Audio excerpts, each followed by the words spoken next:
aller plus loin sur le sujet, nous retrouvons notre confrère Igor Kourachenko, correspondant de RT en français. Bonsoir Igor. Bonsoir et merci pour l'invitation. Alors nous venons d'apprendre par votre média que la France tente une déstabilisation contre les pays de l'AES. Comment cela s'est fait concrètement?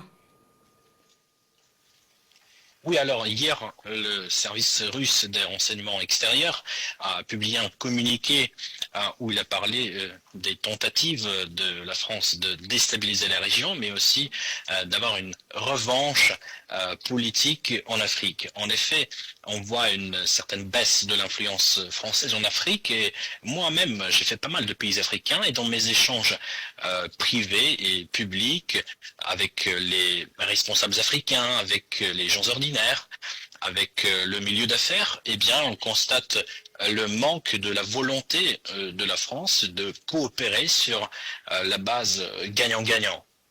Et ça se voit presque dans tous les domaines, mais au-delà de cela, il faut dire que c'est en fait l'écho du passé colonial, car vous savez qu'actuellement, ce passé colonial n'a rien à voir avec la réalité et on voit bien que les pays africains aspirent à une indépendance totale, à avoir une souveraineté pleine et assumée. Je pense que votre pays est un bel exemple, mais au-delà de cela, il faut dire aussi que beaucoup de pays, notamment le vôtre, le Mali, le Niger, le Sénégal, le Tchad, ont demandé le départ des troupes françaises. Puis on voit aussi des manifestations anti-françaises dans certains pays africains.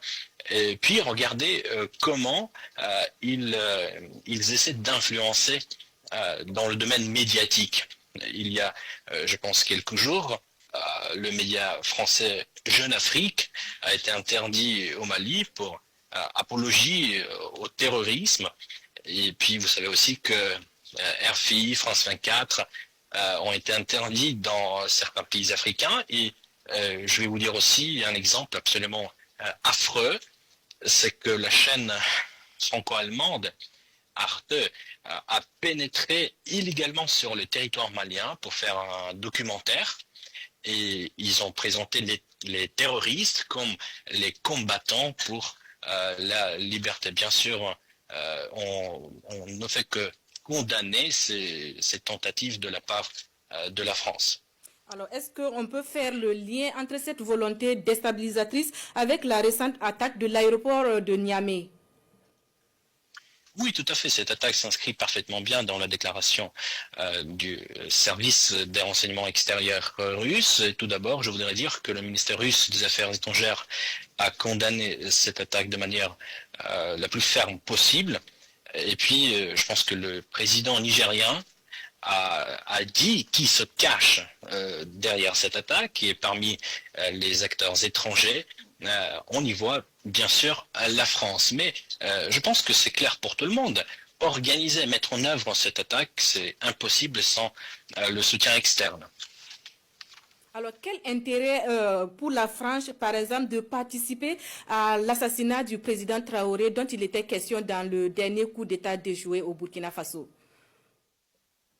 En fait, moi-même, j'ai eu l'occasion unique d'avoir une interview avec le président du Burkina Faso et je tiens à vous dire que il a répondu à toutes mes questions avec franchise et moi-même, j'ai pu voir un homme qui est au courant de tout ce qui se passe dans son pays.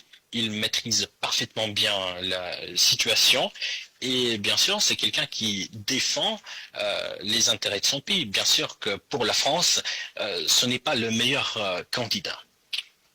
Alors, peut-on s'attendre à une meilleure implication de la Russie dans la protection des pays de l'AES, Igor?